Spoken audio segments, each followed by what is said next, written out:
ایران نے آج دوبارہ عراق کے دہشت گردوں پر تابڑتوڑ حملے کیے ہیں۔ نہ صرف ڈرونز کی مدد سے بلکہ 73 بیلسٹک میزائل داغ دیے ہیں، جس کی وجہ سے امریکہ اور عراق کی گورنمنٹ خود ایران کے ان حملوں کی وجہ سے پریشان ہو گئی ہے۔ ایران نے اعلان کیا ہے کہ یہ آپریشن اس وقت تک جاری رہے گا جب تک ہمارے ملک کے حالات ٹھیک نہیں ہو جاتے۔ آج ایران نے اپنے تقریباً 400 لوگوں کے خلاف کریک ڈاؤن کیا ہے۔ یہ وہ لوگ تھے جو کرد تھے اور ایران کے اندر حالات کو خراب کر رہے تھے۔ ایران نے ان کو گرفتار کیا ہے اور خبر یہ ہے کہ ان کو امریکہ، اسرائیل اور دیگر ممالک جو ہے سپورٹ کر رہے تھے۔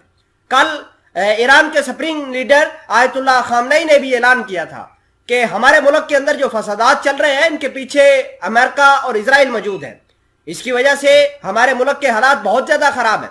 اسی بیچ ایران نے اپنے ملک سے پریشر ہٹانے کے لیے عراق کے کردستان کے اوپر 73 بیلسٹک میزائل فائر کیے ہیں اور ان بیلسٹک میزائلوں نے دہشت گردوں کی کمر توڑ کے رکھی ہے۔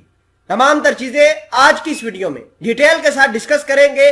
چھوٹی سی گزارش ہے کہ آپ ہمارا یوٹیوب چینل حسنات ٹی وی کو سبسکرائب کر کے پاس موجود گھنٹی کے نشان کو دبا لیں تاکہ لیٹسٹ نیوز آپ تک بر وقت پہنچتی رہے۔ پاسداران انقلاب اسلامی IRGC کی زمینی فورس نے عراقی کردستان کے علاقے میں دہشت گردوں کے ٹھکانوں پر تازہ حملے کیے ہیں۔ رپورٹ کے مطابق اسلامی نے عراقی کردستان کے علاقے سید کان اور حلیجو روڈ اور برزین کی بلندیوں پر ایک بار پھر مہاجر 6 ڈرون اور متعدد راکٹ لانچروں سے حملہ کیا ہے۔ پاسداران انقلاب اسلامی IRGC نے یہ حملے 24 سپٹمبر کو ان دہشت گردوں کی نقل و حرکت اور ملک میں بدامنی اور افراتفری پھیلانے کی کوشش کے جواب میں شروع کیے تھے، جو آج بھی جاری ہیں۔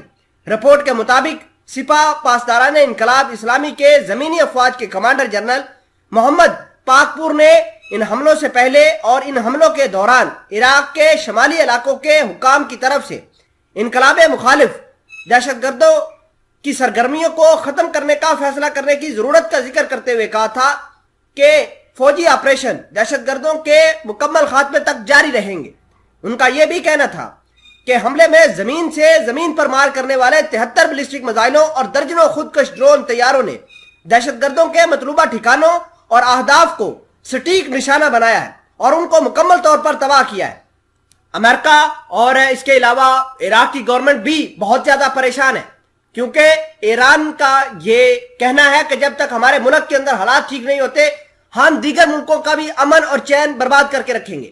آپ دیکھ سکتے ہیں کہ ایران نے کس لیول کی اب جو ہے وہ حملے کرنا شروع کیے ہیں، اور نہ صرف دیگر ملکوں کے اوپر حملہ کر رہا ہے بلکہ اپنے ملک کے اندر بھی جو گند پڑا ہوا ہے، جو دیگر ممالک ہے امریکہ اور اسرائیل لگاتار ایران کو ڈی سٹیبلائز کرنے کی کوشش کر رہا ہے۔ ایران کوشش کر رہا ہے کہ ان کو بھی ختم کرے، اور ایک ہی ساتھ میں ایک ہی گو کے اندر وہ اب یہ کام کر رہا ہے۔ یہ بڑھتے ہوئے میزائل حملے، خودکش ڈرون حملے ایران کے لیے ایک بہت بڑا پازیٹیو سٹیپ ہے جس نے امریکہ کو دبا کے رکھ دیا ہے۔ امریکہ عراق میں ہونے کے باوجود کچھ نہیں کر پایا اور کردستان کے لوگ اسی طرح ٹارگٹ ہو رہے ہیں۔